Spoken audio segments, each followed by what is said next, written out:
네, 오늘 하나님께서 우리에게 주시는 말씀은 갈라디아서 2장 20절 말씀과 갈라디아서 6장 11절에서 17절의 말씀입니다. 제가 하나님의 말씀 봉독하도록 하겠습니다.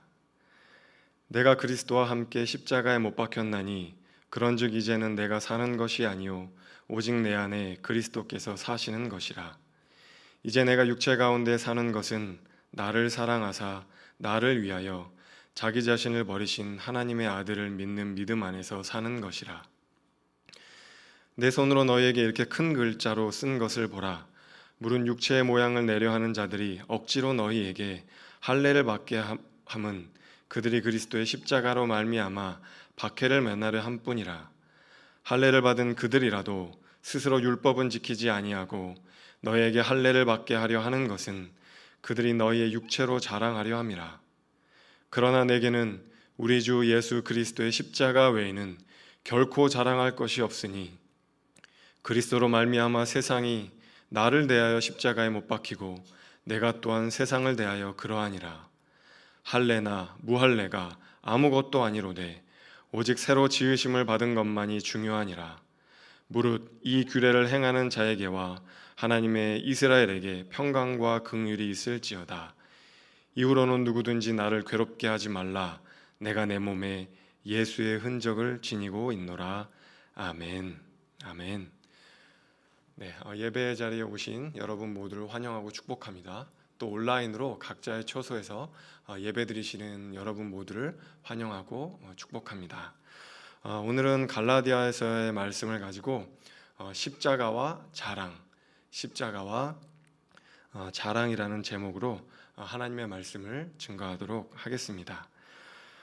오늘 십자가에 대한 말씀을 다룬다고 하니 여러분들 중에 어떤 분들은 사순절이 지났는데 왜 십자가를 다루려고 하시나 이렇게 이제 생각하시는 분이 있을 수도 있는데요.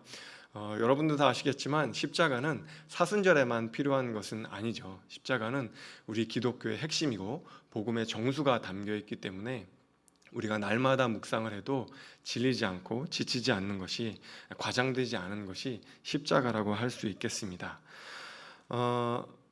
각 종교에는 종교마다 대표적인 어떤 상징이 있기 마련인데요. 유대교의 상징은 다윗의 별이라고 할 수 있겠고요. 또 이슬람교의 상징이라고 하면 초승달 모양이라고 할 수 있겠고, 또 불교의 상징은 그 연꽃이라고 이제 할 수 있겠습니다. 화면에 이제 보이시는 것처럼 이제 각 종교의 상징을 보고 계시는데요. 다윗의 별이 유대교의 상징인 이유는 유대교인들이 다윗과 같은 그런 강력한 메시아를 고대하고 있다, 이제 그런 의미가 담겨 있고요. 또 이슬람의 상징을 이제 초승달과 별 모양으로 삼은 것은 마호멧이 알라신에게 계시를 받았을 때 저 초승달과 별이 이제 떠 있었다고 하죠. 그래서 그날을 이제 기념하기 위해서 이제 저런 상징을 삼았다고 합니다. 또 불교의 상징이 이제 연꽃인데요. 저 연꽃은 아름다움과 어떤 조화로움, 이런 것들을 이제 상징하는 의미가 있다고 하죠. 그래서 보통은 저 이제 연꽃 위에 부처님이 이제 앉아 계시는 그림들이 많이 있죠. 그런데 그 상징을 보여드리기는 조금 그래서 여러분들께 이제 연꽃만 저렇게 이제 보여드렸습니다. 그런데 이 대부분의 이제 종교들의 상징은 뭔가 좋은 의미, 긍정적인 거, 자랑할 만한 그런 의미가 담겨져 있죠. 그렇죠? 그런데 기독교의 상징은 여러분이 다 아시는 것처럼 십자가입니다. 십자가. 근데 십자가는 아주 좋은 것이라고 이야기하기는 어렵습니다. 고대 근동, 특히 이제 로마 사회에서의 십자가는 사형수들, 그리고 어떤 반란을 꿈꿨던 사람들, 아주 중죄인들, 그런 사람들만 십자가에 못 박혔기 때문에 아주 부정적이고 혐오스럽고 수치스럽다는 그런 의미가 이 십자가에 담겨 있었어요. 아주 살벌한 처형 도구였던 것이죠. 그래서 성서학자들에 의하면 2세기 전까지는 기독교의 상징이 십자가가 아니었다는 거예요. 십자가가 얼마나 중요한지 사람들 안에 많이 회자되고는 했지만 기독교의 상징으로 십자가를 내밀기에는 너무나 두려웠던 것이죠. 그래서 물고기를 이렇게 내밀기도 하고 다른 여러 가지 것들을 상징으로 사용을 했었지, 십자가를 상징으로 사용하게 된 것은 기원 후 6세기 이후부터 본격적으로 사용됐다는 그런 이야기들을 성서학자들은 많이 합니다. 그만큼 십자가는 무서운 것이었고 아주 그냥 비참한 것이었다는 그런 의미가 있는 것이죠. 그러니까 다른 종교의 상징과 기독교의 어떤 상징은 근원적으로 좀 그런 다른 의미가 담겨 있는 것 같습니다. 신앙인들 중에는 좀 진보적인 분도 있고 보수적인 분들도 있는데요. 여러분 근데 공통점이 있어요. 진보적이든 보수적이든 어떤 신앙의 색채를 가지고 있든 공통점이 있는데 그것은 뭐냐면 우리 신앙의 중심에 십자가가 있다는 것. 그것은 그 누구도 부인하지 않는 진리인 것이죠. 그래서 종교개혁을 일으킨 마틴 루터는 그런 이야기를 했습니다. 십자가만이 우리의 신학이다. 그리고 십자가만이 모든 것을 시험하는 시금석이다. 그러니까 우리의 신앙과 신학의 중심에는 오직 십자가가 있다. 이제 그런 이야기를 마틴 루터는 하는 것이죠. 말씀드렸던 것처럼 십자가는 너무나 중요합니다. 십자가에 못 박힌 예수는 복음의 핵심이요 또 기독교의 정수이기 때문이죠. 그런데 오늘 갈라디아서 말씀에 보면은요, 우리가 이제 십자가에 예수님이 못 박혔다 이렇게 생각을 하잖아요. 그런데 십자가에 못 박힌 게 예수님만 아니라 다른 게 또 못 박힌 게 있다고 이야기를 합니다. 갈라디아서 말씀에는 십자가에 못 박힌 것을 세 가지로 이야기하고 있는데요. 오늘 하나씩 무엇이 십자가에 못 박혔는지 살펴보도록 하겠습니다. 첫 번째, 여러분 첫 번째 십자가에는 누가 못 박혔죠? 우리가 잘 알고 있는 예수님, 예수 그리스도가 십자가에 못 박혀 있습니다. 여러분 우리가 이것을 너무나 잘 알고 있고 또 1년에 사순절 때도 많이 묵상하기 때문에 다 알고 있다고 생각하고 건너뛸 때도 많이 있는 것 같은데요. 오늘 한번 그 의미를 다시 한번 살펴보면 좋을 것 같아요. 예수님이 십자가에 왜 못 박히셨는가 살펴보기 위해서 사진 한 장을 보면 좋을 것 같은데요. 제가 이제 오래전에 이 사진을 보고 너무나 충격을 받았던 그런 사진이기도 합니다. 칠레의 예수라는 그런 사진인데요. 여러분 잠깐 저 사진을 응시해 보시면 좋을 것 같아요. 지금 예수님이 어떤 반응을 하고 계시죠? 아주 고통스러운 반응을 하고 계시죠. 보기에 아름답거나 그렇게 미적인 그런 사진이 아니죠. 빨리 이 사진을 걷어들였으면 좋겠다는 생각이 들 정도로 어떻게 보면 혐오스럽기까지 한 그런 사진이죠. 저는 저 사진을 처음에 보고 칠레 예수라는 저걸 보고 이건 좀 신성모독 아닌가. 우리 예수님을, 우리 존귀한 예수님을 어떻게 저렇게 흉측한 모습으로, 가혹한 모습으로 그릴 수 있단 말인가, 그런 생각을 했어요. 도대체 왜? 도대체 예수님을 어떻게 저렇게 흉측한 모습으로 묘사할 수 있단 말인가? 여러분은 어떤 생각이 드십니까? 저는 처음에 저 사진을 보면서 그런 생각이 들었습니다. 그런데 곰곰이 생각을 해보았어요. 저 예수님 십자가를 만든 사람은 처음에 도대체 왜 예수님을 저렇게 묘사를 했을까? 굳이 왜 저렇게 묘사를 했을까? 생각을 해봤더니 여러분 한 가지밖에 없더라고요. 우리의 죄 때문이구나. 나의 죄 때문이구나. 그 죄가 얼마나 흉측한 것인지를 보여주기 위해서 예수님의 십자가에 못 박히신 예수 그리스도를 저렇게 묘사한 것이구나. 그렇게밖에 생각할 수가 없었습니다. 죄라고 하는 것이 얼마나 무시무시한 것인가. 여러분 죄가요 얼마나 무섭고 큰 것인지 한번 생각해 본 적이 있으십니까? 우리의 죄가 얼마나 무섭고 큰 것인가. 여러분 너무나 당연한 것이지만 이렇게 생각해 보시면 좋습니다. 만왕의 왕이신 하나님마저도 독생자 예수를 죽이지 않고는 해결할 수 없을 정도로 크고 무시무시한 문제였던 게 바로 죄였습니다. 하나님조차도 예수님을 십자가에 못 박아 죽이지 않고는 해결할 수 없었던 그 큰 문제가 바로 죄였다는 것이죠. 그래서 우리는 저런 십자가에 못 박히신 참혹한 예수님의 모습을 바라보면 눈을 감기 마련입니다. 회피하고 싶어 합니다. 도대체 왜 저렇게 흉측하게 예수님을 묘사했단 말인가 하고 눈을 감고 싶어요. 근데 여러분, 그때마다 눈을 감으시면 안 됩니다. 눈을 뜨셔야 됩니다. 회피하시면 안 됩니다. 눈을 뜨고 저렇게 고통과 절규 안에 계시는 그 예수님의 모습을 바라보며 우리의 죄가 얼마나 무시무시한 것인지를 우리는 직시할 수 있어야 합니다. 그 죄는 얼마나 무시무시한 결과를 낳는 것인지를 우리는 똑똑히 바라볼 수 있어야 하는 것이죠. 언젠가 저는 그런 생각을 해보았습니다. 철학자 소크라테스도 여러분 사약을 받고 이제 죽었죠. 그런데 이 철학자 소크라테스가 사회를 어지럽한다는 그런 이유로 이제 사약을 받고 이제 죽었는데요. 여러분, 소크라테스가 죽을 때 어떻게 죽었는지 아십니까? 사약을 받고 막 두려워 떨고, 나 죽기 싫은데, 나 살고 싶은데, 여러분, 그렇게 죽었다고 이야기하지 않습니다. 플라톤이라는 철학자가 이 소크라테스의 죽음을 묘사할 때 소크라테스는 눈 하나 깜빡이지 않았다, 안색 하나 바뀌지 않았다, 표정 하나 바뀌지 않고 자신에게 주어진 사약을 그냥 다 먹고 담담하게 죽었다고 이야기를 하고 있어요. 절규하는 그 칠레의 예수상과 전혀 다른 모습으로 소크라테스가 죽음을 담담하게 맞이했다는 것이죠. 여러분, 삼국지의 관우 아시죠? 삼국지의 관우. 적장인 손권이 투항해라, 너 죽이기 아까우니까 와서 내 편이 되어라, 그렇게 막 설득을 해요.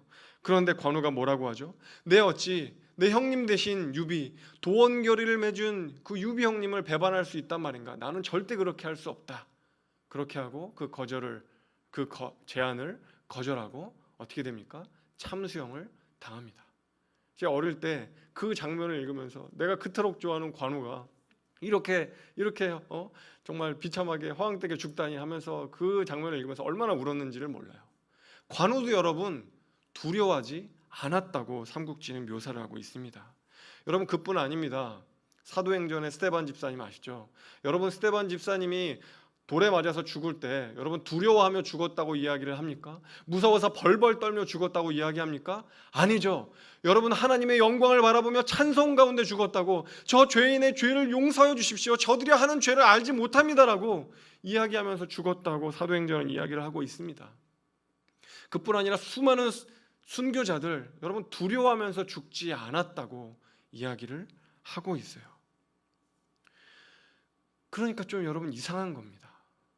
소크라테스도, 관우도, 스데반도, 수많은 순교자들도 두려움 가운데 죽지 않았어요.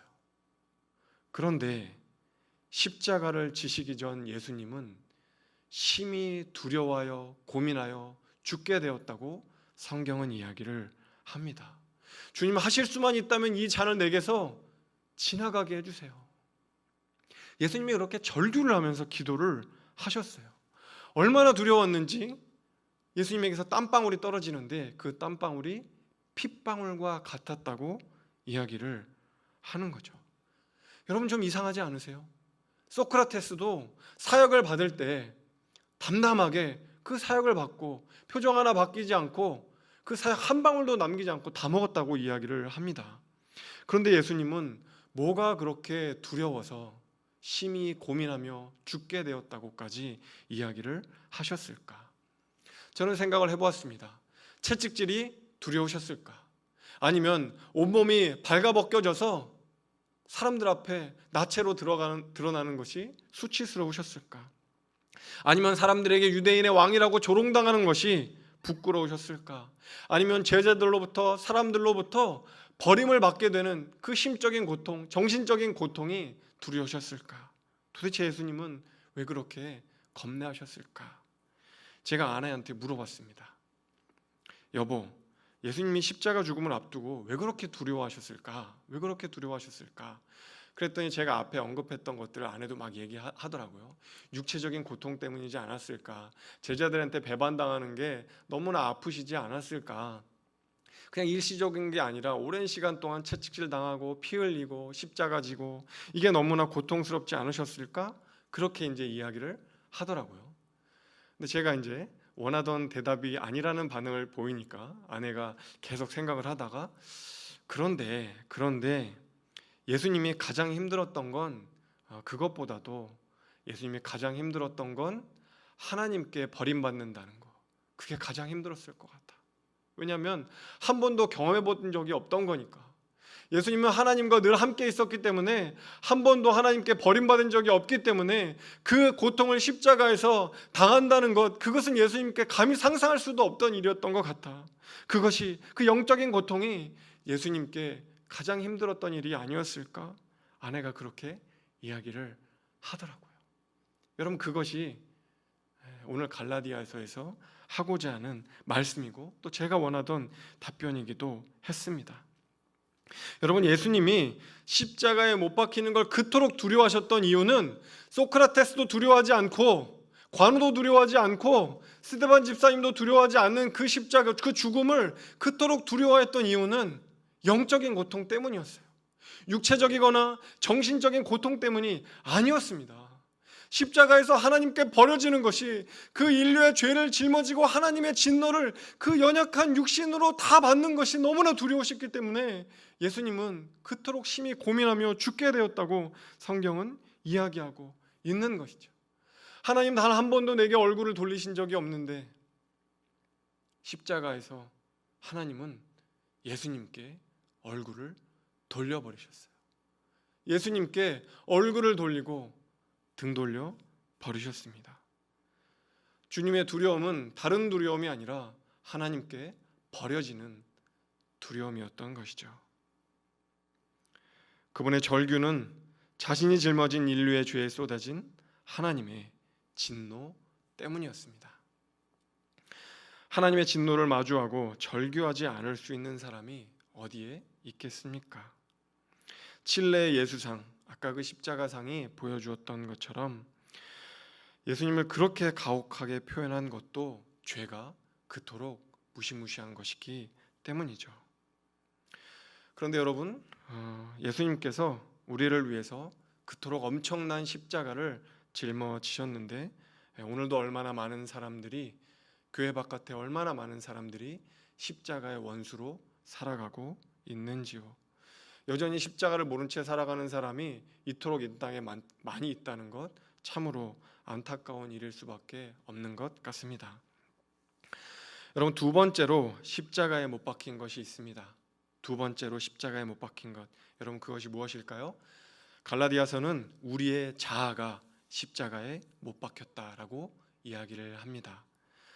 우리가 예수님을 나의 구원자요 주님으로 받아들인다는 것은 예수님이 십자가에 못 박혔다는 것을 믿는 것으로 그치지 않습니다. 그 말의 의미는 나도 예수님과 함께 십자가에 못 박혔다는 것을 받아들이는 것을 의미하는 것이죠. 그래서 예수님께서 그렇게 말씀을 하셨습니다. 누구든지 나를 따라오려거든 자기를 부인하고 자기 십자가를 지고 나를 따를 것이니라. 바울은 이렇게 이야기했습니다. 나는 날마다 죽노라. 여러분, 이것은 실제로 바울이 날마다 죽었다는 의미가 아니겠죠. 죽었다 살고 어떻게 그렇게 하겠습니까?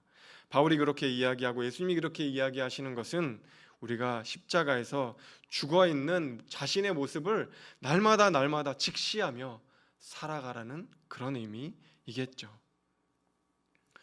십자가에서 우리의 자아가 못 박힌다는 것, 여러분, 우리는 그것을 받아들이고 믿지만 세상 사람들이 보기에는 여러분, 이것이 조금 받아들이기 어려울 수도 있습니다. 이렇게 생각할 수 있는 것이죠. 십자가에서 자기의 자아를 못 박아 버렸다고? 그거는 자기를 학대하는 종교 아닌가?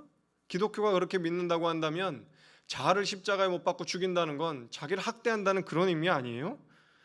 어떻게 맨날 자기를 죽인다고 이야기할 수 있습니까? 우리의 자아가 얼마나 소중한데, 우리가 얼마나 인권을 가진 얼마나 존귀한 사람인데 그렇게 자아를 십자가에 못 박는다고 이야기할 수 있습니까? 우리 아이들에게 넌 날마다 십자가에 못 박혀 죽어야 한다고, 당신들 그렇게 이야기하고 그렇게 교육해야 된다고 이야기하는 것입니까? 라고 세상 사람들은 이야기할 수도 있습니다. 여러분, 어떻게 생각하십니까? 십자가에서 우리의 자아가 못 박혀야 한다는 것 너무나 부정적인가요? 십자가를 믿는 이들은 자기를 미워하고 또 혐오하고 십자가에 죽이지 못해서 안달난 사람들로 보여지시나요? 여러분, 어떻게 생각하십니까?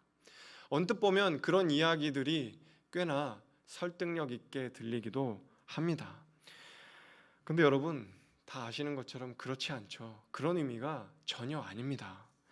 십자가에서 우리의 자아가 죽었다고 할 때 여러분 다른 게 모두 다 죽었다는 그런 의미가 아니고요. 하나님과 상관없이 살던 내가 죽었다는 겁니다. 하나님과 관계없이 살던 내가 죽었다는 거예요. 다른 모든 게 다 죽었다는 그런 의미가 아닙니다. 죄의 길로 향하던 우리의 자아가 십자가에 못 박혀 죽었다는 것이지 우리의 취미, 우리의 취향, 우리의 성격, 우리의 개성, 우리의 고유한 어떤 것들이 다 죽었다는 그런 의미는 아닌 것이죠.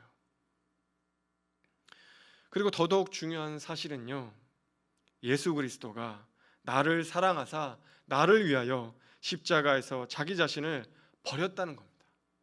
예수님이 나를 위해서 십자가에 못 박혀 죽으셨다. 나를 위해서 자기 생명을 바치셨다. 여러분 이것이 무슨 의미이냐면요, 하나님이 나를 죽기까지 사랑하시는구나, 하나님이 나를 그토록 사랑하시는구나, 그런 의미인 것입니다. 나의 죄를 생각하면 정말 이 벌레만도 못한 나는 그런 존재구나 이렇게 생각할 수밖에 없지만, 그럼에도 불구하고 우리 주님이, 예수님이 나를 그토록 사랑하셔서 나를 위해 죽으셨구나, 나는 그렇게 사랑받는 존재이구나, 그렇게 깨닫게 되는 것이죠. 나는 아무런 가치가 없고 아무런 의미가 없는 하찮은 그런 존재가 아니라, 세상 속에서는 내가 어떤 존재로 살아갈지 모르겠지만 하나님께서는 나를 그토록 존귀한 자로 여기시는구나, 자기 생명을 주기까지 그렇게 사랑받는 존재라는 걸 깨닫고 못난 자기를, 벌레 같은 자기를 그제서야 품고 수용하게 되는 것이죠. 받아들이게 되는 것입니다. 그러니까 여러분, 기독교는요, 자기를 부인하는 종교 맞지만, 자기를 부정하는 종교 맞지만, 역설적으로 그 어떤 종교보다도 자기를 긍정하는 종교입니다. 왜냐하면 나를 예수 그리스도가 죽기까지 사랑하셨기 때문이죠. 여러분, 세 번째로 십자가에 못 박힌 것이 있습니다. 첫 번째로 예수님이 십자가에 못 박히셨고요, 우리의 자아가 십자가에 못 박혔고요, 또 세 번째 무엇이 십자가에 못 박혔는가 하면 오늘 14절 말씀에는 세상이 십자가에 못 박혔다고 이야기를 하고 있습니다. 여러분, 세상이 십자가에 못 박혔다는 사실을 아십니까? 여기서의 세상은 그냥 우리가 살고 있는 이 세상, 월드, 사회 이런 게 아닙니다. 여러분, 그런 게 아니죠. 또 하나님께서 세상을 이처럼 사랑하사 독생자를 주셨으니 할 때 그 세상이 십자가에 못 박힌 것도 아닙니다. 여기서의 세상은, 십자가에 못 박힌 세상은 하나님을 대적하는 세상이에요. 우리가 사랑하지 말아야 할 세상입니다. 이생의 자랑, 육신의 정욕, 안목의 정욕, 그것들로 가득 차 있는 세상, 그것이 십자가에 못 박힌 것이죠. 예수 그리스도를 십자가에 못 박힌 힘으로 가득한 세상이 바로 십자가에 못 박혔다고 바울은 이야기하는 것입니다. 아주 역설적이죠. 바울은 예수님을 세상이 십자가에 못 박았다고 하면서 또 한편으로는 그렇게 예수님이 십자가에 못 박힐 때 역설적이게도 세상이 예수님과 함께 십자가에 못 박혔다고 이야기를 하고 있으니, 여러분 이것보다도 더 역설적인 진리가 어디에 있겠습니까? 세상이 나에 대해서 십자가에 못 박혔다, 세상이 나에 대해서 십자가에 못 박혔다. 여러분 이것이 무슨 의미인가 하면 이런 것입니다. 적어도 내게는, 예수 그리스도 안에서 살아가고 있는 내게는 막강하게만 보이던 세상이 더 이상 막강하게 보이지 않는다는 겁니다. 내게는 그렇게 강해 보이지 않는다는 거예요. 세상적으로 가치 있다고 인정받았던 그 수많은 것들, 그 세상적 자랑거리들이 더 이상 내게는 별다른 의미가 없다는 거예요. 그래서 바울이 뭐라고 했죠? 내 주 그리스도 예수를 아는 것 외에 다른 모든 것 다 배설물로 여기노라. 그렇게 바울은 고백할 수 있었던 것이죠. 여러분, 그런데도 조금 이해가 안 가는 게 있기는 하죠. 아니, 세상이 십자가에 못 박혔다고 하면서, 세상이 마치 죽었다고 묘사하는 것처럼 이야기하면서, 아직도 근데 여러분 버젓이 세상은 우리에게 영향력을 미치고 있잖아요. 그런데 세상이 십자가에 못 박혔다고 하는 것, 그게 도대체 무슨 의미이냐고 우리는 생각할 수 있죠. 여러분, 그래서 저희가 성경을 잘 봐야 됩니다. 여러분, 14절 말씀을 잘 보면은요, 세상이 십자가에 못 박혀 죽었노라라고 이야기하지를 않아요. 여러분, 세상은 아직 죽지 않았습니다. 세상은 살아있어요. 여러분, 세상이 어떻게 살아있죠? 살아있기는 살아있는데 십자가에 못 박힌 채로 살아있는 겁니다. 살아있기는 살아있는데 십자가에 못 박힌 채로 살아있는 거예요. 그러니까 사실은 살아있지만 거의 죽은 것과 진배 없는 것이죠. 살아있지만 죽어있는 것, 죽어있는 것과 마찬가지인 것, 여러분, 바로 그것이 세상입니다. 그런데 그 죽어가는 세상을 여전히 붙들고 여러분 살아가시겠습니까? 그것은 어리석은 일이죠.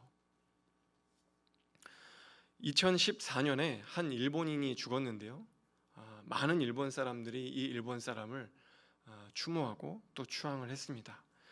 오노다 히로라는 일본 사람이에요. 여러분, 혹시 저 사람을 본 적 있으세요? 오노다 히로. 여러분, 이 사람이 뭐 엄청난 사람이기는 합니다. 1945년에 3월달, 그러니까 세계 2차 대전이 이제 거의 끝나갈 무렵이었죠. 그때 필리핀 루방섬에 들어가서 무려 30년간을 혼자 전투를 해요. 1945년 3월에 들어가서 1974년 2월까지 전쟁이 끝났는데도 30년 동안 혼자 막 전투를 하는 거예요. 그리고 이제 그 1974년에 발견된 모습이 바로 이제 저 모습인 거죠. 그는 그렇게 30년 동안 필리핀 루방섬에서 혼자 전투를 막 해요. 거기서 30년 동안 전투하면서 무려 30명을 죽였대요. 그리고 100명의 부상자를 냈대요. 그러니까 자기가 막 전투해서 100명한테 부상을 입힌 거죠.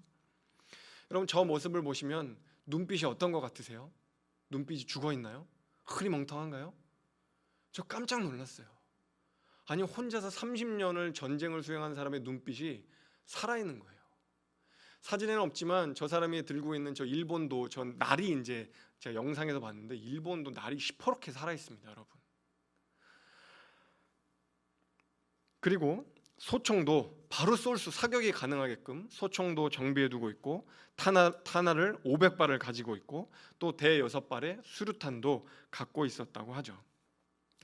1974년에 가족들이 가서, 야, 오노다 히로야, 전쟁 끝났으니까 이제 산에서 내려와, 이제 괜찮으니까 이제 본국으로 귀환해. 가족들이 막 이렇게 설득을 해요. 근데 여러분, 이 사람이 설득을 당하나요? 안 당해요. 미국이 자기를 농간하는 거라고, 미군이 자기를 속이는 거라고 생각하고 안 내려와요. 가족들이 와서 설득을 하는데도 안 나와요. 그래서 여러분 어떻게 했는지 아세요? 이 사람의 직속 상관이 군대의 명령장을 가지고 가서 명령장을 읽어줍니다. 귀환해라, 복귀해라. 그러니까 이 사람이 그 명령장을 들은 다음에서야, 그제서야 비로소 전쟁 끝났구나. 그리고 본국으로 투항을 합니다. 여러분 어떠세요? 일본 30년 동안 혼자서 그 섬에서 전쟁을 치른 이 사람, 여러분 대단하다고 생각하십니까? 엄청나다고 생각하십니까? 대단하기는 하죠. 30년 동안 거기서 뭘 먹으면서 그렇게 살았을까? 뭐 야생동물 먹고 과일 먹고 열매 먹고 막 그랬겠죠. 그러면서 얼마나 혹독하게 버티면서 살았겠어요. 이 사람한테 어떻게 버텼냐고 이야기를 하니까 지난 30년 동안 나는 덴노 정신으로 버텼다고 해요. 덴노가 제가 뭔가 찾아보니까 천황이더라고요. 천황. 일본 천황 폐하를 생각하면서 자기의 청춘 30년을 내어 바친 것이 결코 아깝지 않다고 이야기를 하는 거예요. 여러분 대단하기는 한데, 제가 이 이야기를 처음에 듣고 진짜 바보 같은 사람, 이런 사람이 다 있나, 진짜 미련하고 어리석기 짝이 없는 사람이구나 생각을 했습니다. 여러분 왜죠? 전쟁 끝났잖아요. 이미 끝난 전쟁을, 이미 일본이 패전한 전쟁을 위해서 30년을 자기의 청춘을 바친다는 게 얼마나 웃깁니까? 그런데 일본에서는 대단한 일본의 영웅이 왔다고 이 사람을 영웅으로 추앙하고 그런 일들이 있었다고 하죠. 우리가 보기에는 얼마나 미련하고 얼마나 어리석은 일입니까? 패망한 일본 제국주를 위해서 거기에 헌신했다는 것이 기가 막히는 일이죠. 그런데도 이미 패한 전쟁을 위해, 이미 패한 일본을 위해 오노다 히로는 자신의 청춘을 바쳤습니다. 여러분, 세상이 십자가에 못 박혔다는 건 바로 이런 것이죠. 이미 하나님을 대적하는 세상이 예수 그리스도와 함께 십자가에 못 박혔어요. 세상과의 전쟁은 사실상 끝난 거나 마찬가지죠. 그런데도 갈라디아 교인들이 그 세상에 미련을 두고 세상적인 자랑을 그치지 않고 살아가니까, 그러니까 여러분, 바울이 얼마나 답답했겠습니까? 오노다 히로처럼 이미 끝났는데 자신의 천황폐하를 자랑스럽게 여기면서 일본 제국주의를 자랑스럽게 여기면서 살아가니까 여러분, 주님께서 얼마나 답답하게 여기셨겠습니까? 갈라디아 교인들 안에 들어와 있던 세상, 여러분, 그것이 뭐냐면 오늘 갈라디아서 말씀은 그 갈라디아 교인들 안에 들어와 있던 세상이, 육체적 그 자랑이 할례라고 이야기를 하고 있어요. 이 할례를 얼마나 자랑스러워했던지, 막 선민의식에 젖어서 유대인들 자기들만 아니라 이방인들도 다 받아야 된다. 이방인들도 이거를 받아야지 진짜 그리스도인이 될 수 있다. 이걸 받지 못하면 너희들은 구원받지 못할 거야. 아니, 구원을 받을지라도 너희는 1등 크리스천이 될 수는 없어. 너희는 2류, 2등, 너희는 정말 열등한 그런 그리스도인이 될 수밖에 없어라고 갈라디아 교회 안에 들어온 이 거짓 교사들이 그렇게 이방인들을 막 설득하고 막 이야기를 하는 것이죠. 그러면서 자기는 할례를 받았다고 우월감에 빠지고 열등한 이방인 그리스도인들, 할례 받지 않은 사람들을 무시하고 막 그렇게 이제 했던 것이죠. 그리고는 이렇게 이야기를 합니다. 갈라디아서 6장 13절인데요. 같이 한번 읽겠습니다. 할례를 받은 그들이라도 스스로 율법을 지키지 아니하고 너희에게 할례를 받게 하려 하는 것은 그들이 너희의 육체로 자랑하려 함이라. 너희에게 할례를 받게 하려는 것은 그들이 너희의 육체로 자랑하려 함이라. 그러니까 유대주의자들이 너희의 육체로 자랑을 하겠다는가? 여러분, 이게 무슨 의미인가요? 이것이 무슨 의미일까요? 이런 의미입니다. 외부에 나가서 이 유대인들이 막 자랑을 하려고, 내가 이방인들에게 할례를 받게 했어. 내가 오늘 이방인들한테 몇 명 할례를 받게 했는 줄 알아? 내가 이방인들 몇 명 전도했는 줄 알아? 나 때문에 이방인들이 선택받은 하나님의 백성들이 된 그 이방인들이 얼마나 많은지 알아? 그렇게 이제 자랑하려고, 자랑거리로 삼으려고 그렇게 이방인 그리스도인들에게 할례를 주려고 일삼았다는 것이죠. 하나님께 영광 돌리려고 하는 것이 아니라, 진짜 복음을 전파하려고 전도하려고 하는 것이 아니라, 전도가 삶이 되려고 하는 것이 아니라 자기 자랑 삼으려고 할례받게 했다고 하는 것이죠. 그래서 바울은 이렇게 결론을 내립니다. 갈라디아서 6장 14절인데요. 제가 읽겠습니다. 그러나 내게는 우리 주 예수 그리스도의 십자가 외에 결코 자랑할 것이 없으니 그리스도로 말미암아 세상이 나를 대하여 십자가에 못 박히고 내가 또한 세상을 대하여 그러하니라. 아멘.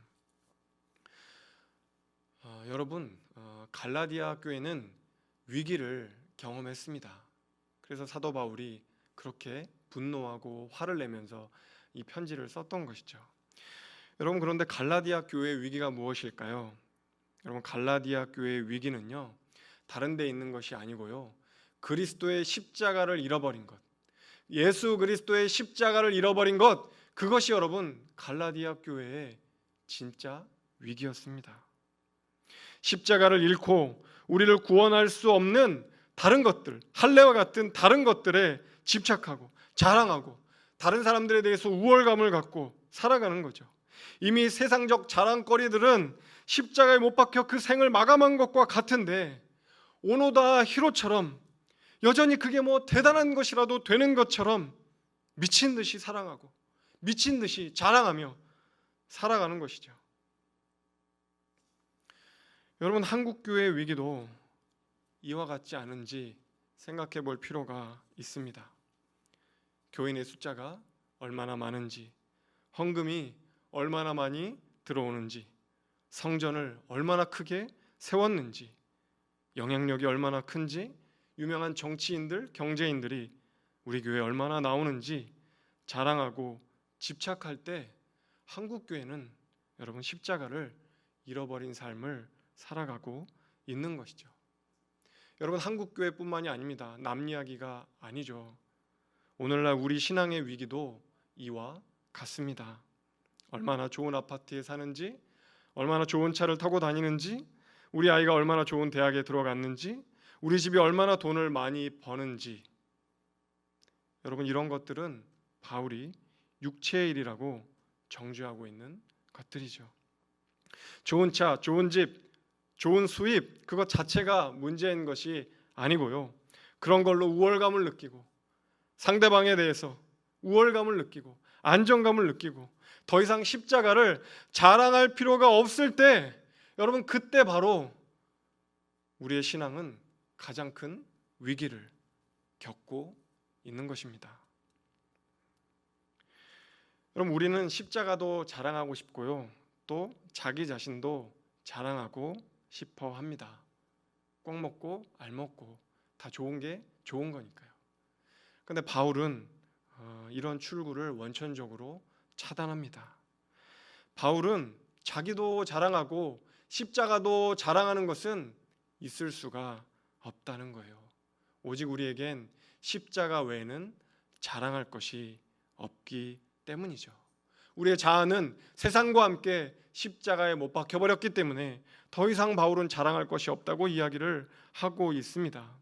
우리는 그렇잖아요. 할례도 받고 십자가 예수도 믿고 유대인이랑 이방인이랑 사이좋게 지내면 다 좋은 게 좋은 거니까 좋잖아요. 근데 바울은 아니라는 거예요. 여러분 왜 복음에 자꾸 다른 걸 덧대려고 하십니까? 왜 복음을 자꾸 희석시키려고 하십니까? 쓸데없는 가치들을 신앙에 자꾸 도입하다 보면 진짜 복음의 능력을 우리는 상실한 채 살아갈 수밖에 없다고 바울은 외치고 있는 것이죠. 여러분 우리가 의심 많다고 이야기했던 도마가 그런 이야기를 했어요. 예수님, 당신의 손에서 못자국을 보지 않고는 제가 도무지 예수님을 믿을 수가 없습니다.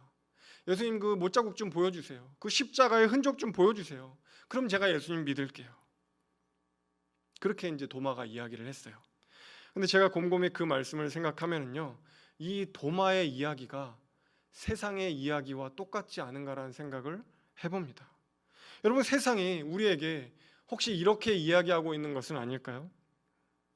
여러분들이 자꾸 예수님 믿으라고 하는데 내가 여러분들 손에서 못자국을 보지 못하면 제가 어떻게 예수님을 믿겠습니까? 저 예수님 믿을 수가 없습니다. 여러분들이 그토록 예수님을 믿으라고 하는데 여러분들에게서 십자가의 흔적을 보지 못한다면 제가 어떻게 예수님을 믿을 수 있겠습니까? 저는 믿지 않겠습니다. 라고 세상이 이야기하는 것만 같았습니다. 여러분 누가 그리스도를 전할 수 있을까요? 어떤 사람이 그리스도를 전할 수 있을까요?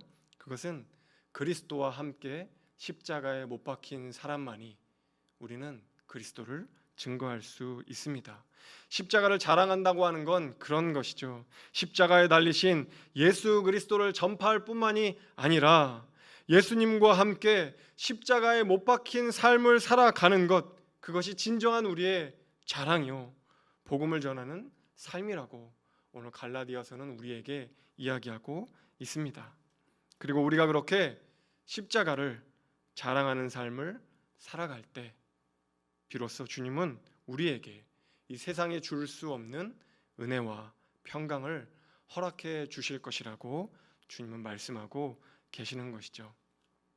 사랑하는 덕소교회 모든 성도님들께서 세상적인 다른 것이 아니라 우리를 구원해 줄 수 없는 무능한 다른 것이 아니라 우리의 유일한 자랑, 우리의 유일한 구원의 능력 대신 예수 그리스도의 십자가만을 자랑하는 삶을 살아가실 수 있기를 간절히 소원합니다.